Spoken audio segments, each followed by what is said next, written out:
Well, good afternoon, everybody, and welcome to the webinar. Today's webinar is learner eligibility and what we know so far. Obviously, there's a bunch of stuff we don't yet know, which is slightly unfortunate, but this is where we find ourselves. Also, just to be quite clear, this is not an official ESFA webinar. These are my thoughts on the rules as currently published. These rules can change, will change, no doubt. But we'll cover today what we know so far. So let me do this. So I'm only little and you can see the slides. It's possible when we get to the flowchart bit later, you might have to use full screen because it's a bit small.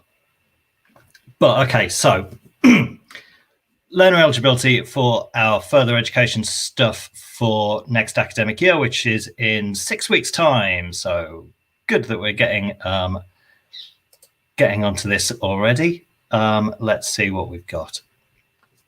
So because of what's available right now, the main focus we're going to have today is on the AEB rules as published. There are no apprenticeship rules yet. We've been semi-promised them by the end of June by a couple of different people. But we shall see. There's been no kind of official announcement as to when those are going to come out.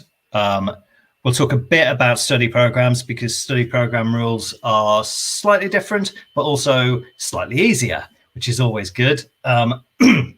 I like our friends on the study program guidance. They make things pretty straightforward for us.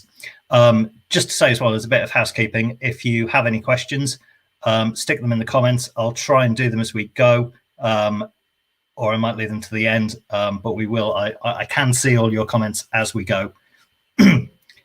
So we'll, no doubt there will be questions because it's weird stuff. So there's one thing I wanted to touch on first because there seems to have been a lot of questions on communities and on CMIS and various other places about various kinds of visas. So we'll just touch on that first. So when a learner comes in, and this isn't about next year's rules, this is about the rules as they've existed for donkey's years. If a learner is here on a working visa, particularly for apprenticeships, but it applies to AEB as well. So whether that's a global talent project, whether that's an ancestry visa, whether that's any other kind of working visa, the adult learner must have been right now in the EEA for 3 years. So if you've got somebody, an Australian and New Zealander who's over here on an ancestry visa, perfectly entitled to work, and be employed, they cannot be funded unless they have been here for 3 years. So if the visa that they're showing you doesn't say indefinite leave to enter, indefinite leave to remain, or one of the other ones on the list, I'll get to the list in a second, then they have to have 3 years residency. The way I've been talking about it this week is all these statuses on the list, and this is currently mirrored in both AEB and apprenticeships. All of these statuses are either people who've come seeking sanctuary or people who are here to be with family. In a sense, the majority of these on the list you'll never see. The usual ones are indefinite leave to enter or remain. That's the one that you'll see most frequently, and refugee status as well. The other ones are very, very rare. Discretionary and exceptional leave are only given in very specific circumstances. HP is a bit more used, but again, not very usual. And then the ones below that, I mean, the Afghan locally engaged staff under the intimidation policy, I think there's probably only like a couple of hundred people in the country that have that visa full stop. And the same with Calais leave to remain. You know, these are tiny, tiny little bits that they have to put in the rules. So if it's not on this list, and the majority of people who walk in, who are particularly for apprenticeships where they're working, then they're not going to be on this list. they're going to be people who are over here on work visas. And if they're here on a work visa of any type, they have to have 3 years. If you don't know what the visa is, Google it. This is what I do. I don't know what all the visa statuses are. They change all the time. And with the exception of the Tier 4 study visas, who are just not fundable. Any of the other kind of work-related visas where they're here and they're in a job perfectly legally in the country, they have to have that 3 years. Sorry for going on about this quite a bit, but like I say, half a dozen questions in the last week about this, so it seemed sensible to bring it up. So that's the first bit done. So this is my kind of what's the word I'm looking for? Slightly facetious study program flowchart. If we're talking about study program learners, study program learners for our 16 to 18s and our 19 to 24s with the HCPs, these are basically the only two questions you have to ask. And let me just pause to take this question from Kelly, which I can show on the screen. Streamlabs is great. Sorry if this is a silly question. If something is a visa, will it always state it on the document? Yeah, they'll have a passport that is not UK, and there will be a stamp in that, or the new biometric residence permits, and it will say on there some kind of words, and these might be kind of letters or initials or whatever. But like I say, stick it into Google and it'll almost certainly come up. And that'll give you an idea of what kind of visa it is. But like I say, anything that isn't Tier 4 is almost certainly a working visa. There's bits about dependents and stuff. But again, that it all ties into the same thing. Needs to be here for 3 years. Thank you for the question, Kelly. Not a silly question at all. There are no silly questions today. It's a safe space, although as you can see, you will see your name on the screen. So for our study program learners, these are the two basic questions. Are you on a study visa? So 16 to 18, so you've come over here to go to school. If they are, cannot fund them. Second question, are you legal? If they are legally in the country, they are almost certainly funded. And even then, the sort of groups of people who are in the country but aren't legally in the country but are still coming to a college, particularly where we're talking about asylum seekers who failed, who've been turned down, and who are going through the process of what's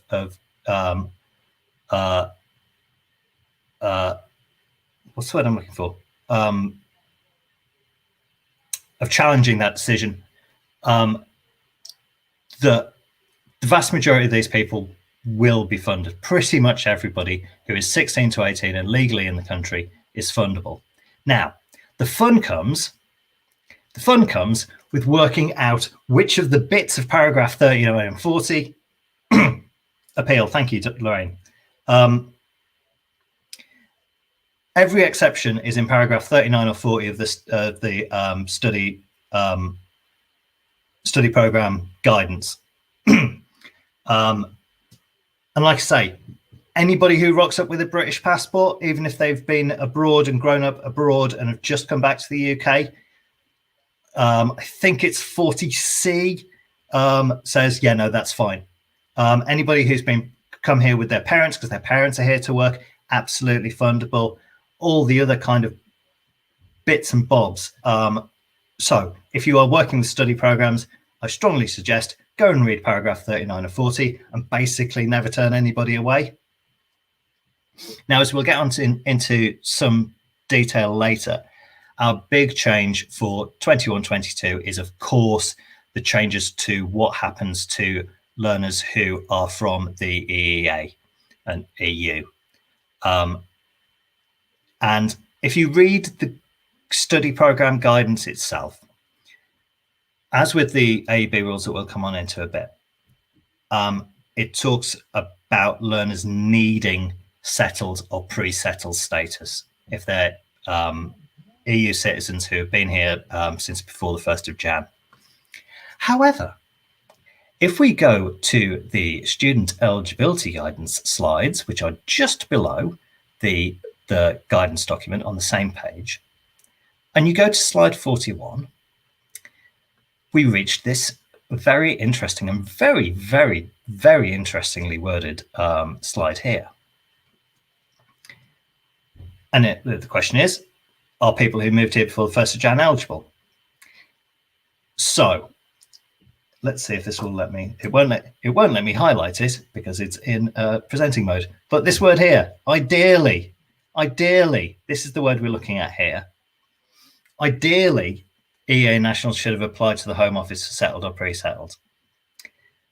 But if you can show that they were definitely here before the 1st of Jan, so if you've got contacts with this, because we were realistically talking about 16-year-olds starting this year, because anybody who's already on program is absolutely eligible through to the end of their program.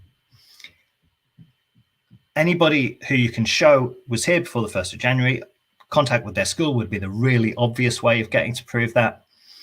Then those learners, certainly for 21-22, will be considered to be fundable. The third point is very important here. Any such students should be encouraged to resolve their immigration status at the earliest opportunity. Now, we know that the settled status scheme closes at the end of this month. We know that right now there's a bit of a backlog. For those of you who are starting learners on the 1st of August, it might be a bit trickier, but for those of us who are most likely to start people in September, we can only hope that the system has worked its way through. We know there's been 5 million applicants to this. There's been significantly more than was kind of expected. So we're hoping that the vast majority of your learners will rock up to enroll in September, and where they're EEA nationals, they'll already have their settled or pre-settled. There's a little website that they can go onto and get you a code. You put the code and their date of birth into that website, and it brings up their status. So they won't be faffing around with bits of paper or anything like that. It's digital, very, very digital by default. So hopefully that won't be too much of an issue, and we'll have, obviously where we're talking about 16-year-olds, it's likely that their parents are applying on their behalf. There'll be some people who just get stuck in the system and it all goes a bit weird. Of course there will. We know how systems work, right? But there's an understanding, because as we say, our study program guidance is all about getting as many 16-year-olds into a college or a training provider, whatever he says. I should remember that these days, and getting them doing stuff. So be aware of that slide. Adam asks an interesting question. And Adam says, what about those 16-year-old EEA nationals arriving after the 1st of January? So by definition, without 3 years residency. Anybody who's arrived after the 1st of January will have a visa status as though they were from anywhere else in the world. So in the same way that somebody arriving who is a Canadian national, a Venezuelan national, their eligibility will depend on what kind of visa they have, what kind of visa their parents have. So if they've arrived and their parents have got a work visa, then as with our Venezuelan or Canadian friends, that learner will be eligible because they're here with their parents. This is my understanding of it.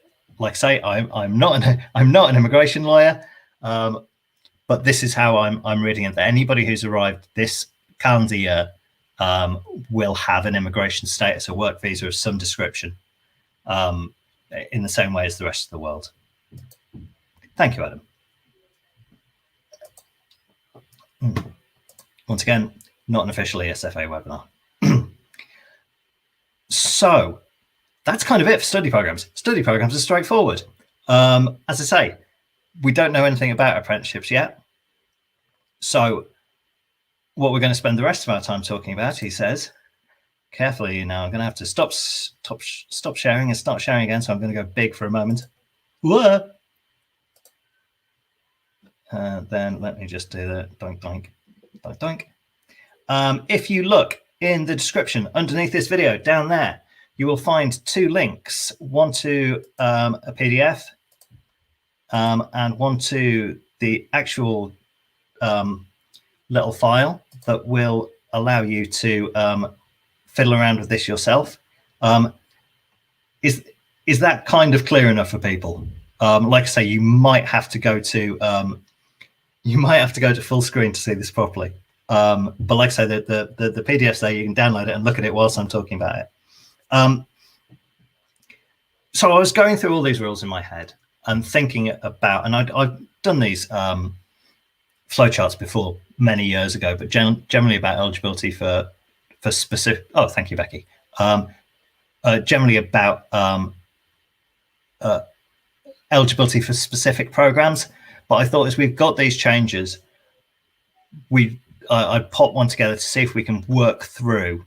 And I've got a couple of questions that I will be asking to see if we can talk through between us. Sorry, I'll just go back because I've just noticed Andrew's question there. Sometimes questions don't quite show up in the same order as they do in the chat. Whoops, sorry, that's Adam again. Do we need to retain evidence of pre-settled? No, in the same way that you don't need to retain evidence of any visa checks. All you've got to do is say that you've seen it and say what you have seen. Do not keep copies of these things. Do not download PDFs. That's basically for employers, I think. Sorry, William, I'll get to you in a second. All of this stuff is write down that you have seen it, write down who has seen it, and write down what they have seen. If you've got settled, pre-settled status, it'll have a date at which this expires, which I believe is 5 years' time. Write that date down as well. And that is all you need to do for any of this visa stuff. Do not photocopy passports. Thank you.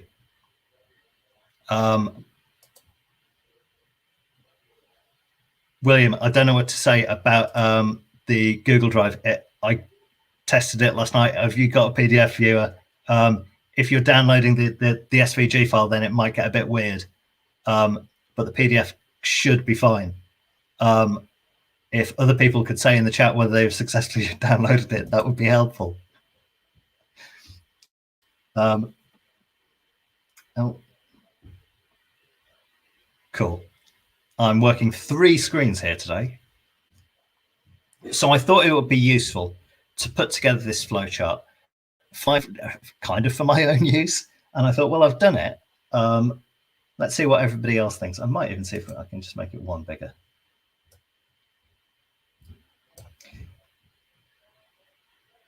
So, as I say, thank you, people saying okay. It's this top bit that's the new bit. After this, it's just all the other random stuff that's been there for years, but it's this top bit. So the first question we ask a learner when they walk in, what's your nationality? If they're dual citizenship and one of them's the UK, hello, yes, I'm a UK citizen. So the first slightly weird bit comes, with apologies to my Irish friends. Ireland gets an opt-out. People with Irish passports do not need settled or pre-settled status. This goes back to, well, you know, 300 years of colonialism, but let's not talk about that now. So the question we're asking here is it an EEA country? Yes. Is it Ireland? Yes. In that case, were you ordinarily resident in the EEA, and that's quite clear in the AEB rules, ordinarily resident in the EEA for 3 years at the start of the course. If it's not Ireland, then the way the rules are written, the next question we have to ask is, have you got settled or pre-settled status? Just like we were talking about before, they can get you a code so you can log onto the website and see their status. Now, what I've been toying with here is this line here that says no, because what I'm trying to work out is if there is anybody who is an EU citizen or an EEA citizen that would fall into any of, is it possible for somebody to have an EEA passport and refugee status? Or, and I think perhaps with indefinite leave to remain, it's not impossible. So I don't know. I think perhaps what I might do is put this line back where it was. Look at this, live admin. Put this line back where it was over here. Because the more I kind of think about it, I think perhaps that there may be EEA citizens who fit into one of the other categories as we go down the sheet. But effectively, to concentrate on the important bit, like I say, I'm working 3 screens here at once. So they've got settled or pre-settled, or they're Irish, or they're UK citizens. They're ordinarily resident in the EEA for 3 years at the start of the programme. They're fundable. Bish, bash, bosh. Wonderful. Everything's fine. It's only where those learners have not got settled or pre-settled status that there's any massive change to the rules. There's one other bit. So again, no doubt, hopefully you're all just sat there looking at your PDFs and not trying to read it off this screen. Then we go into all the other things that have always been there, but they've kind of tweaked a bit. Is your status on the list? And for those of you who've not seen this, the list is there again at the bottom of the sheet. Anybody whose status is on the list, automatically fundable. Anybody with refugee status is fundable on AEB from the day they get that refugee status. It doesn't matter how long they've been in the country.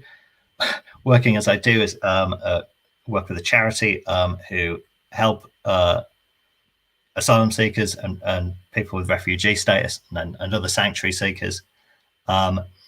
It's very rare that somebody would have refugee status without having been here for 3 years, but that's a bit more political. Theoretically, it doesn't matter when they've got those statuses, and that applies to indefinite leave to enter and remain as well.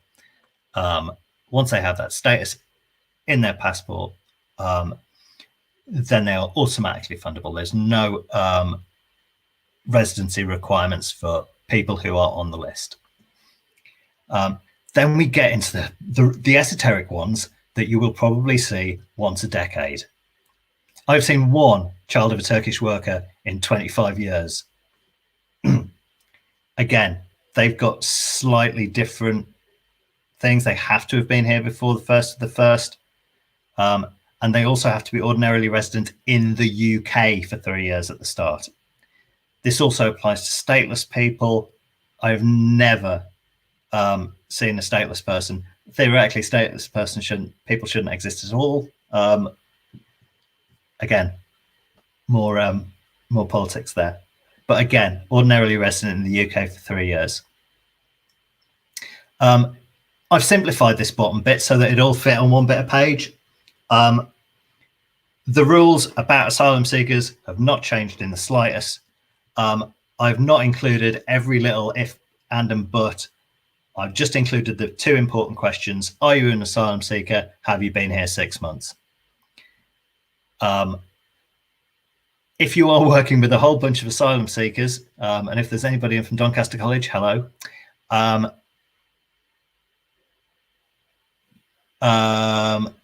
Cecilia, I'll come back to you in a second. Asylum seekers are will have their asylum registration card, which has a date on it, which is effectively when they put their claim in, which is basically when they're here. 95 times out of 100 these days.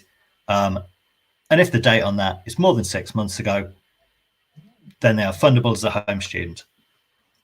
They're not fully funded, but that's a different webinar, frankly. Sorry, let's just look at Cecilia's question.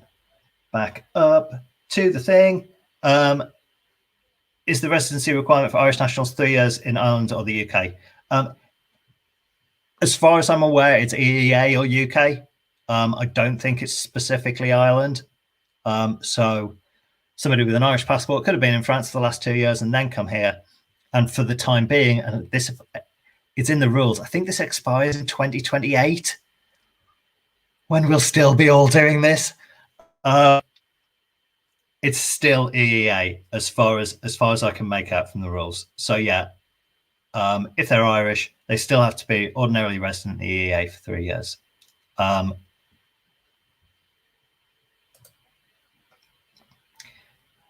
Now,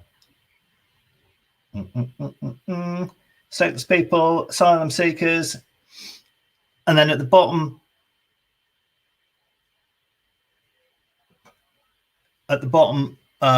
we go back to what we were talking about at the top about a legal visa status. Again, this is going to be primarily workers.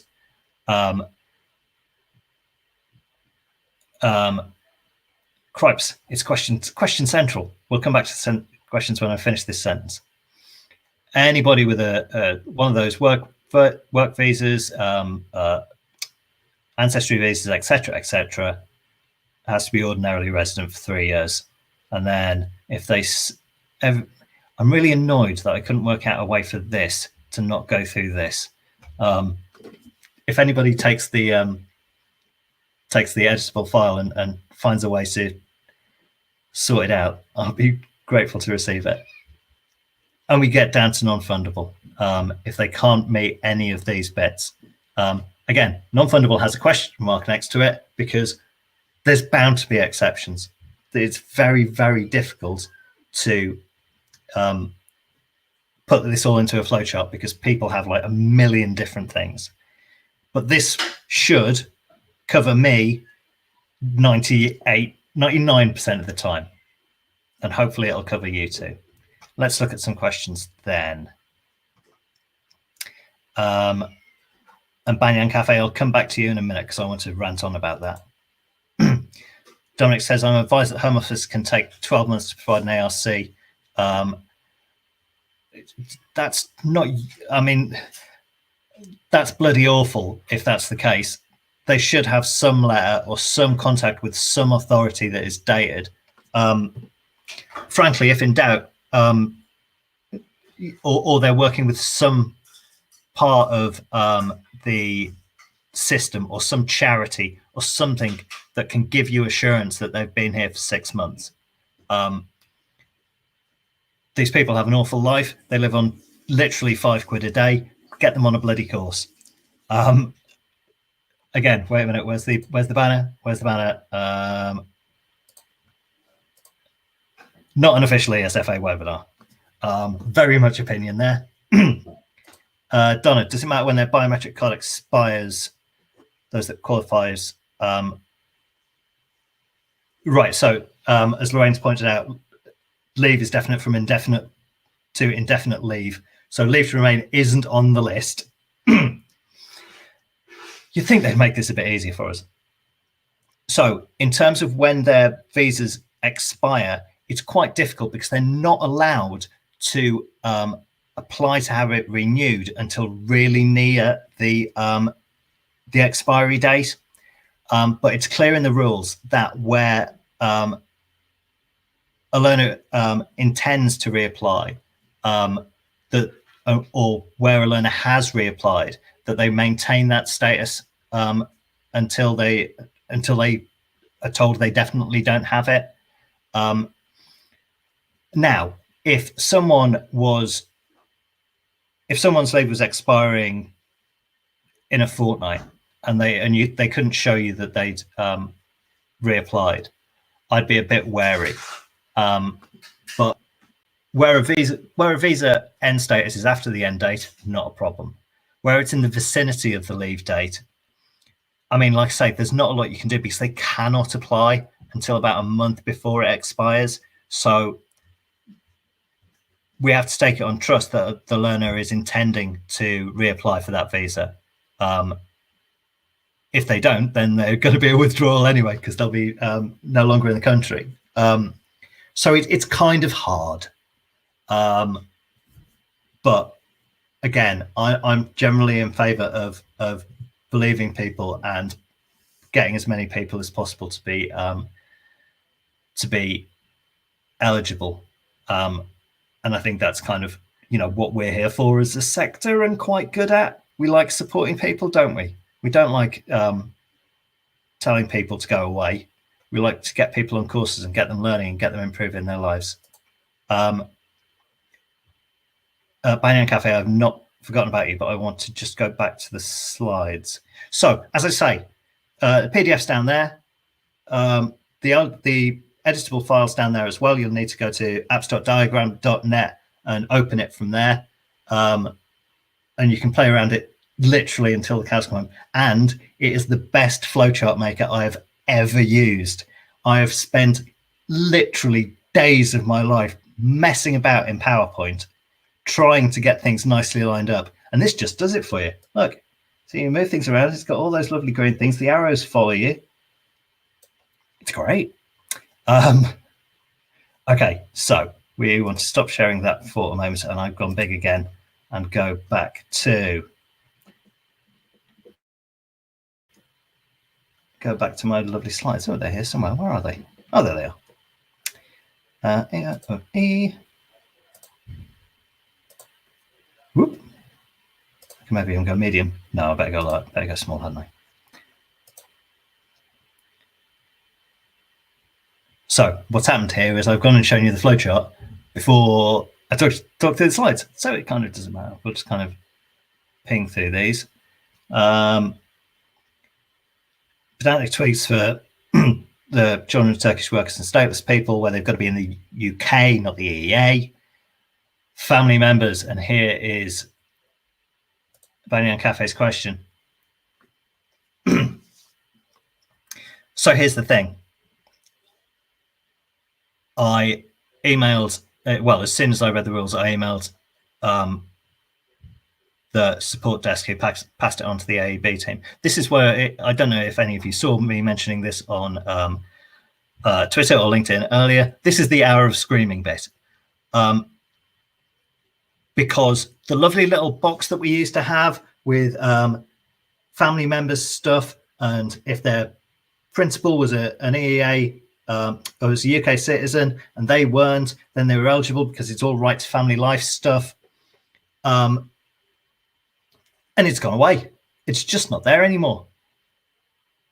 I can't see what the point of the paragraph about family members that is currently in the AEB rules is for, because I cannot work out how somebody would be eligible under the paragraph 40, where it's talking about them being a family member of an EEA national, of a UK national, because they need 3 years residency, without them being eligible under the bits where it doesn't matter that they've got a family member or not. And at 10 to 5 yesterday, I got one of the more aggravating, annoying, patronizing emails from the service desk, which just quoted paragraph 40 back at me. So I was not happy. And if you want me to go on a longer rant than that, you'll have to buy me a pint, because I'm not putting up cheap. So yeah, family members will are no longer immediately fundable. They have to have 3 years residency. And as Banyan Cafe says here, big impact on ESOL from last year's rules. Yeah, totally. It's, from what I could make out from this email, it is related to, because in my knowledge, and once again, I'm not an immigration lawyer, right to family life is still inherent in British statute. It hasn't been removed, but the change to EEA to the UK's immigration policy is tough. You need a visa to be here. And again, I shan't go further in order not to not an official ESFA webinar. It's my new catchphrase. It's good to have a catchphrase. That this is just where we are, and we, sadly, for these learners who've arrived to join their family and make their life in the UK, they now need 3 years residency. And Bloody awful is what it is. So this is where we are with AEB. Let me just quickly check my email folder. It's okay. They haven't released the app rules in the middle of my bloody webinar, which I thought they might.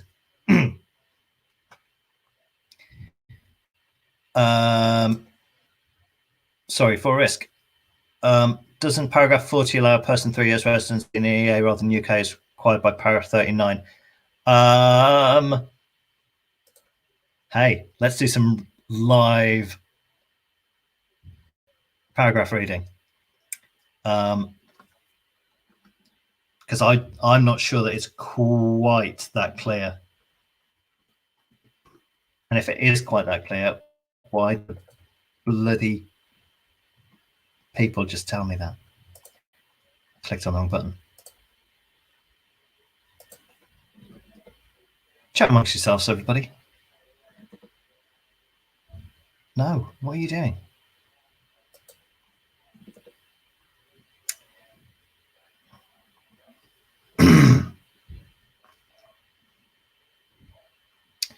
do. We have further. Kelly says 40.2 does say UK or EEA. Yeah, and this is why it's kind of. I when I was looking at it, I couldn't see anybody who would fit into 39 who wouldn't fit into 40. Again, there may be some incredibly obscure bit of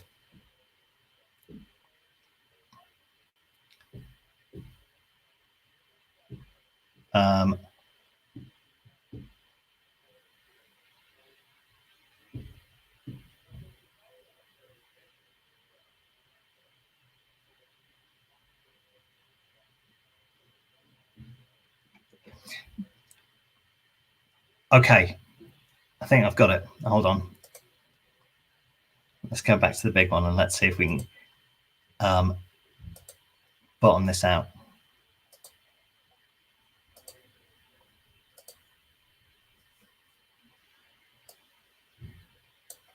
Oop.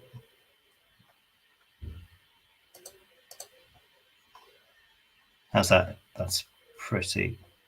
Let's just switch this off for a second.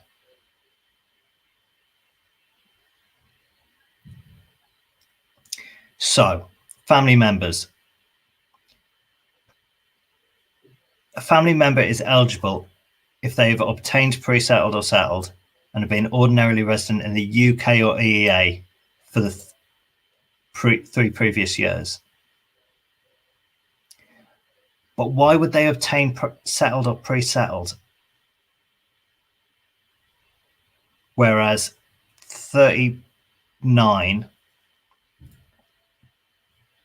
ordinarily resident in the UK for the previous years, ordinarily resident in the UK for the previous 3 years, and there's the Irish nationals.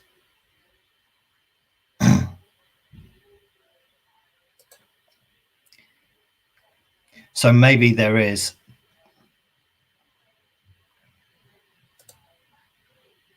See, look, this is why I like having a chat function on this, because we can talk about it and sort things out. 39 is all UK for 3 years, 40.2 is UK or EEA. This, I believe, is pretty valid.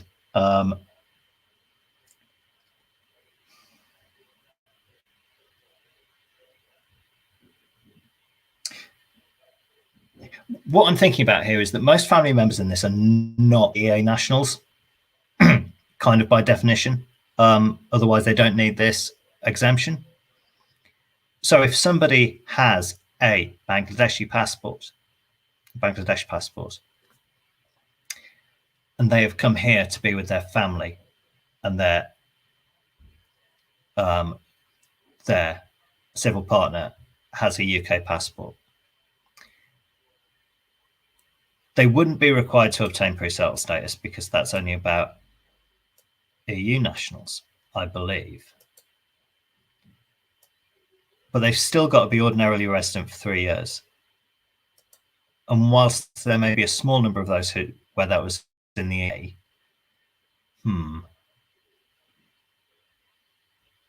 versus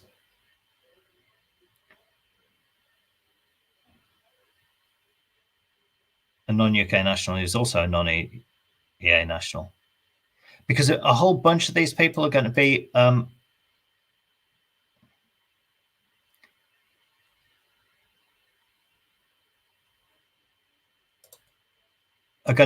more on this one. So I think, Elisa, that you are correct here, that there is a small subsection of people who will be non-EEA nationals who have lived in the EEA for some or most of the last 3 years and then come here, who would be eligible as family members who aren't eligible themselves because they haven't been in the UK. They haven't been in the UK for 3 years. Cripes a lorky. That's right, isn't it, everybody? Where's the likes button? Click the likes button. And this is why we have to. What I'd really like is for our friends at ESFA to do these webinars, because after all, this is officially ESFA webinar. It's really nice that we can talk this stuff through. Obviously, it'd be delightful if we could all sit in a room and talk it through. And hopefully that day will come soon enough. Maybe even with a pint in our hands, or at least a pint in my hand.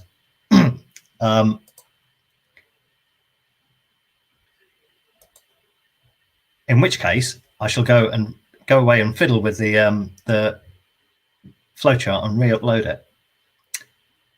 You don't need to see my giant face. Oh.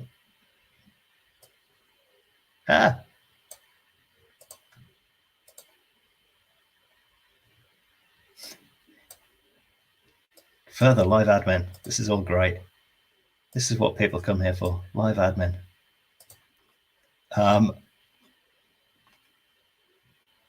So, flattery will get you everywhere, Matt.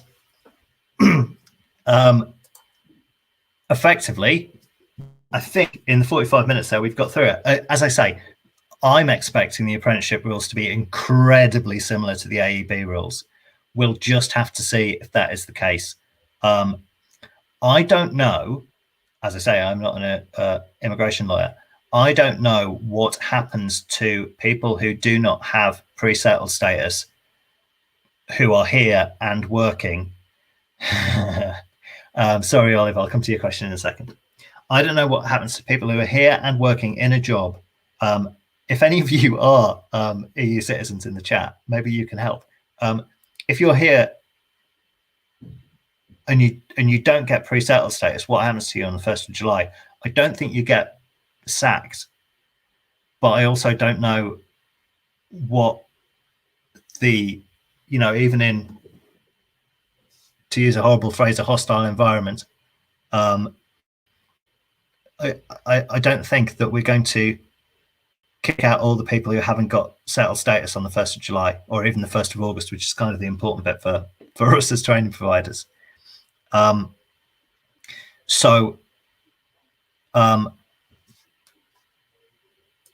We'll have to see what the apprenticeship rules say about that, because obviously in terms of being eligible to work and stuff, that's slightly different. And I suspect is probably why it's taking so long to come out. If it was just they're bound to be changing a bunch of other stuff. And don't you worry, when they come, the Friday after they come out, we'll be doing another one of these. But I think there's something there that's complicating it about what happens to those people who are employed and haven't got their status yet.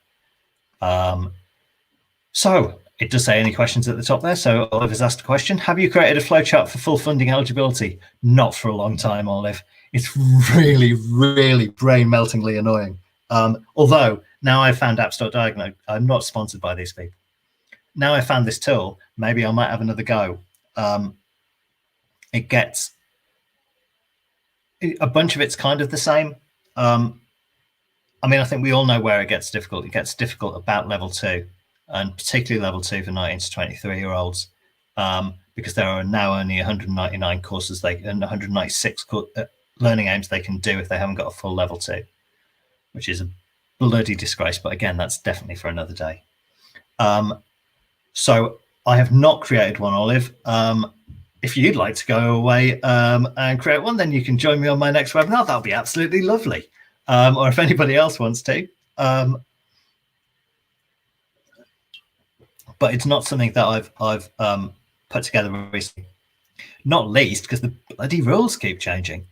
I think that the last time I did one, it was kind of everything was a bit simpler, or at least a bit steadier. Olive says I've tried and failed many times. Yeah, it gets wiggly. So, as I say,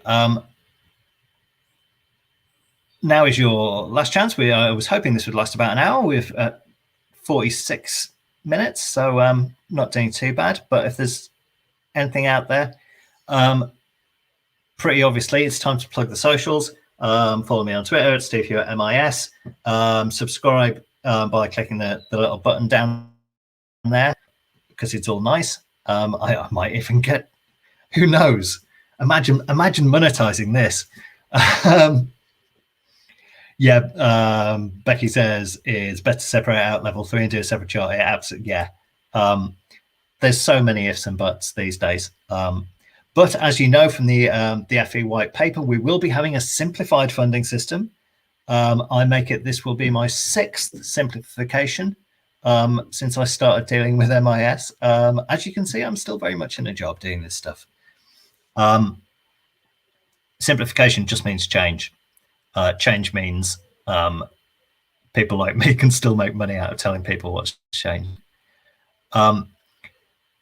So in terms of the next few weeks, I know that I want, when the QA, how the QAR data that they're about to release,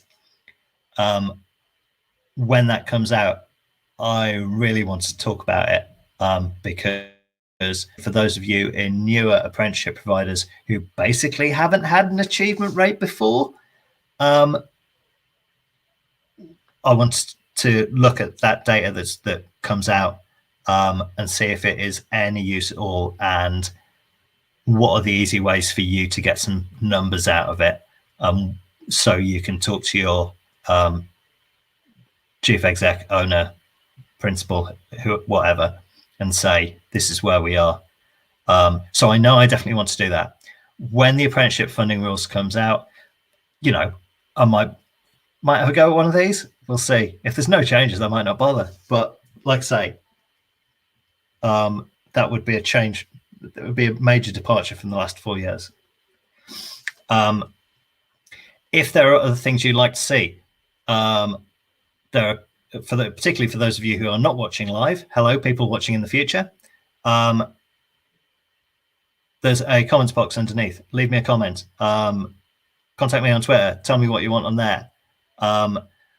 I'm aware there's a bunch of people who charge a lot of money for you to go to their things. Most of them are my friends.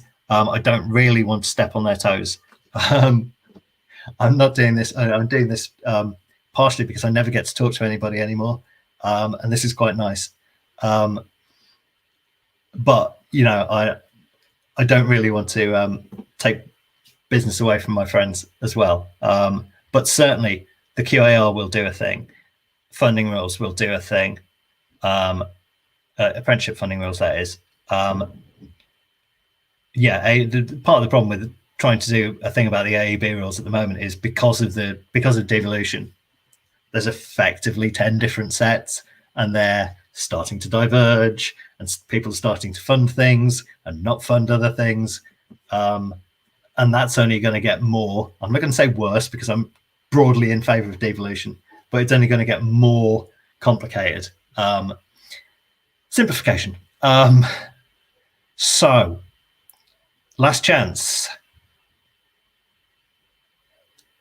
Okay, I'm guessing that if you were that desperate, you would have already have asked. As I say, ping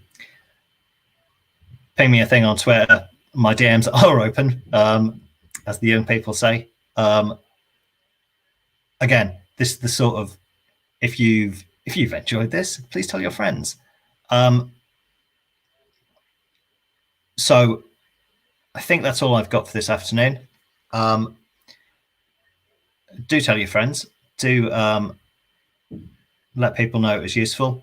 Lots of thank yous in the chat there. Lovely. Nice to see some familiar names in there as well. And some new names as well. If you want me to come and talk to you in your organization, I am available usually on Fridays. Freelance Fridays is what we call them. I have some availability. I'm probably going to take most of August off. Drop me a line. I can come and do this at you for money. That's a ridiculous place to finish. Thanks once again for everybody for tuning in. I think we've had about 60, 70 people most of the way through. So thank you for giving up your Friday afternoon and coming to see me. And hopefully I shall see some of you, as many of you as I can, in person in the future. So on that, we'll leave it and have a good afternoon and a good weekend, everybody. Goodbye.